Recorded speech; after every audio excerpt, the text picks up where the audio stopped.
Peace, everyone. This is Q. You already know how I do. Karma is not a bitch, it is you. And I'm going to stress that fact today.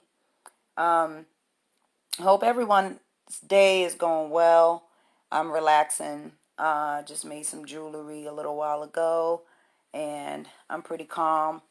Yet, I will say, peace, sis. Peace, bro. How you doing, bro? Um, I'm gonna attempt to keep this as brief as possible.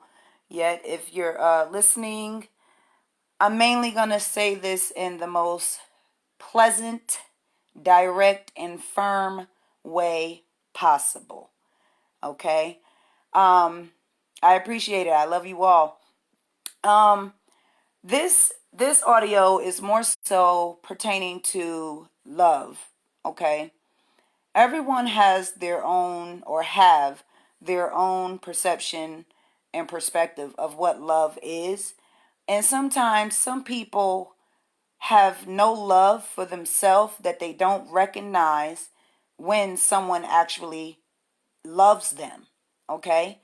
And for instance, the example I'm going to give is pertaining to a sister that some of us know, some of us don't.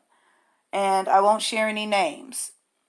However, the idea that I'm speaking on is so important because energy vampires do exist. Okay? People are sometimes not aware that their energy is so toxic that they want to subject you to listen to everything that they have to say, mostly bad. Most of the time is never anything positive, and they are trying to guard your time. They also want to control you by monitoring your time. They check when you're active on social media. They message you. They're pretty much monitoring everything that you do. And if they can't reach you, they already have someone else in mind as well that they're going to get the attention from. And this is why I've been on reserve for the last maybe 6 to 9 months. I've really just been pacing myself pertaining to building this platform, because coming from the various backgrounds that I have, okay, from either experience or any doctrines that I've studied or participated in, some people will categorize you based on those experiences. And it's unfortunate that they can't see past that, because they don't even see themselves moving past that, if you understand what I'm saying. So, because of their own limitations, they want to project those limitations onto you and then victimize themselves by saying that anything that you say that does not agree with them, now you are the culprit for being firm about where you stand. Somehow they need to play victim about it.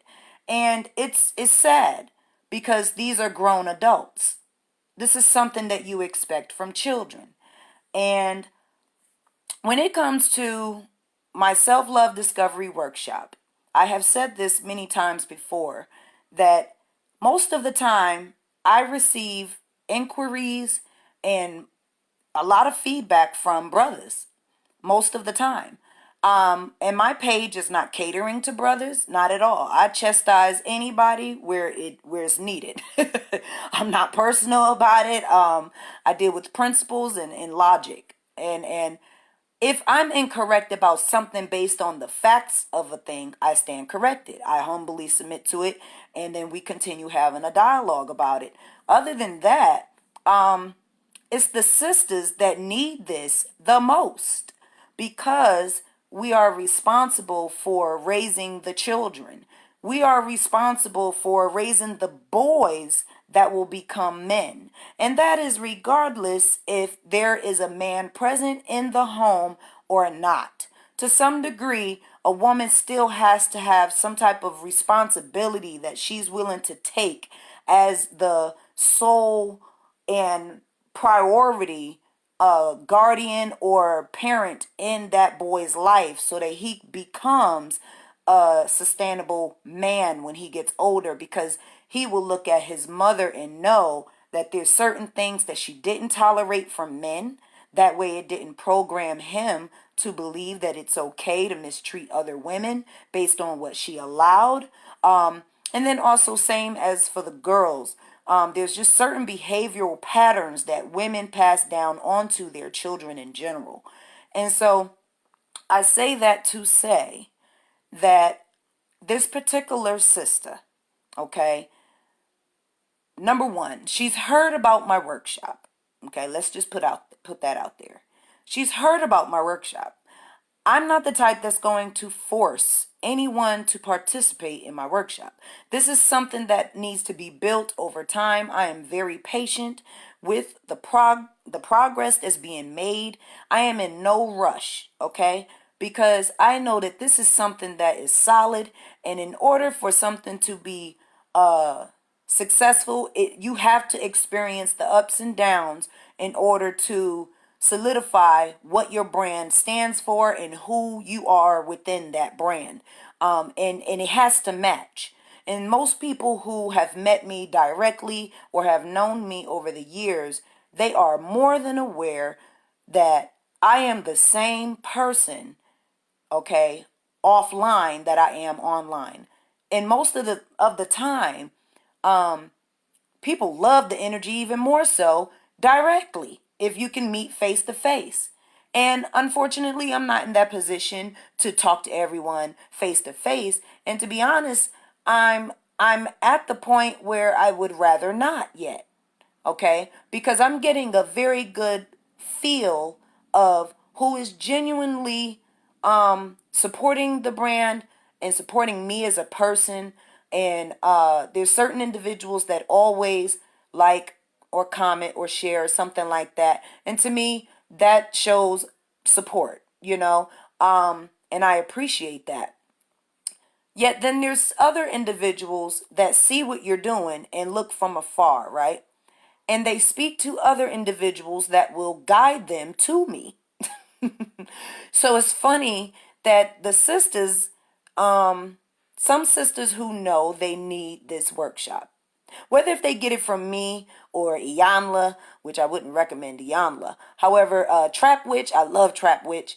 But there's certain women out there that carry themselves a certain type of way, depending on who you are and who you connect with and what truth resonates with you. I advise that you get the help that you know you need. Otherwise, if you're going to come to me, be direct about why you're coming to me. Because this particular sister used my jewelry as bait, I'll say, to communicate in reference to jewelry. Yet when we spoke on the phone, and mind you, I have not spoken to this sister in years, so you know I'm at zero. I'm basically chilling. Hey, your life is your life, my life is my life.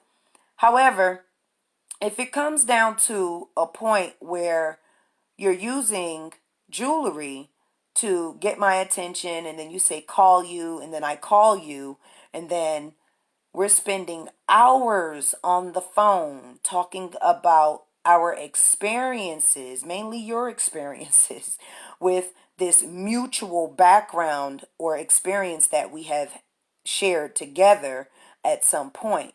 And most of it is negative. At this point, I have evolved from that. I don't mind speaking about it if you're open to recommendations that will aid you in alleviating the burden of carrying all of that on. This is what I'm doing currently, whether if you come from the same background or not. And immediately, the sister wanted to downplay what I do, okay, mainly because she wanted to, and I hope you're listening, sis. I hope you're listening. Whether if it's you popping in and out, I don't know. But either way, I'm going to leave our communication open on social media because this is how you operate. You're very indirect. So I've already told you directly. So this is the way that if you're going to listen, hey, take it or leave it. But other than that, what I'm saying is baiting me to speak about jewelry. Baiting me with jewelry to speak about past traumas, okay, that you're not open to hearing solutions for. Um, I'm not that I'm not the one, but what I am going to say is I am more prepared to be more direct with you if need be. And if you can't deal with that, it's best that you don't call me with the bullshit. That's all I got to say, because I'm going to tell you exactly what the hell you need to know. And it's crazy because in the very beginning of the conversation, okay, she mentioned the workshop, my workshop, but she compared it to a mutual brothers course or workshop that he has as well. And 20 minutes into that first part of the conversation, she never mentioned anything or asked me anything pertaining to my workshop. She only went to the past experiences with the mutual organization we were with, and then also comparing or mentioning the other brothers workshop.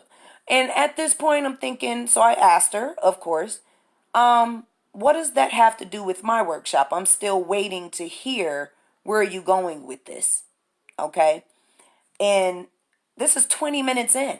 So after 20 minutes and you're still not engaging with me pertaining to either jewelry or my particular workshop, since you brought it up, I'm not understanding why you're bringing up everything else, because I'm following you into this conversation. So basically, when you take the lead into a conversation, right, you want to see where the person is going to go with this because you're humbly listening.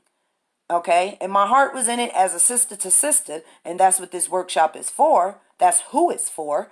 Okay. Not that I won't assist brothers, but at this time, so, excuse me for that reconnection.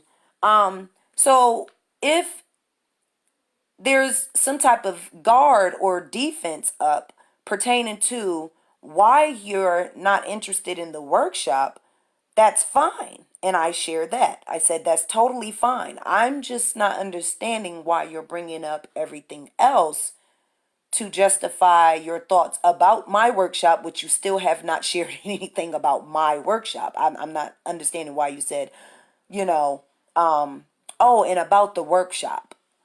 So when you start off a conversation with, oh, and about the workshop, but then say nothing leading me into your purpose of bringing it up, it leaves me wondering, well, why would she bring it up if she's not going to speak about it? What is she talking about? So then I mentioned that to her, letting her know that it would be better that if she has something to say pertaining to the workshop, just say that. However, if you're bringing up everything else to say that you're not interested in the workshop, then get to that as well. Get to that. Because otherwise, I'm not understanding why we're on the phone for 6 hours. Okay? And then every time I go to say that based on our experience in the past, which she called me hard-headed, and I know I can be hard-headed if I don't agree with bullshit. So if I know I'm dealing with a narcissistic individual that likes to seek control and play mind games through their subtleties, even with their tone being extremely calm, as if they're humble just because they have a calm tone, I don't buy that shit. I don't buy that. Not at all. I hear the undertone. And if the undertone is telling me that you're belittling me or downgrading me, downplaying my level of intelligence, then I'm going to address that directly. And if you can't handle that, then we don't need to speak. Because as a friend or as a sister, whatever you want to consider yourself to me, I'm going to be that to you regardless. And that's with a pure heart, with love. However, I refuse to waste my time with individuals who are failing, so they will never be willing or able to reciprocate what I'm giving. So a 6-hour conversation is something I could have been paid $250 for. To have a conversation where the person is still leaving with nothing. Because I didn't get anything from the conversation. All I received was a confirmation that you are not ready to be able to dialogue with me. Because number one, excuse me for the disconnection. Number one, you're being personal with me because of past experiences. You consider me hard-headed. I directly share with the sister, if I'm hard-headed or if I was hard-headed, I was reflecting you. We are all reflections of each other. And this particular sister did not understand how she comes across to other people. And I'm not the only one who speaks of this sister in this way. Now, mind you, the first half an hour of the conversation, she also mentioned that because I called her, and then as I'm leaving a voicemail, she's calling me right back. So I, immediately picked up. And I didn't think anything of it until she mentioned to me that she's recording the conversation. So if we haven't spoken to each other in years, possibly over 3 years over the phone, maybe about 3 or 4 years. If we haven't spoken in 3 or 4 years, what's your purpose in calling and needing to record the conversation? And then also stating that she records all her conversations. I did receive a confirmation from someone else saying that she mentioned to that person too that she records all of the conversations. So if you're dealing with a person and you have an open heart to assist them while they're giving you a whole bunch of drama that they're either dealing with or they've dealt with and they're still holding on to it, but yet they're downplaying your level of intelligence to say that whatever you're doing currently is no different from what they could do by themselves, because we've all been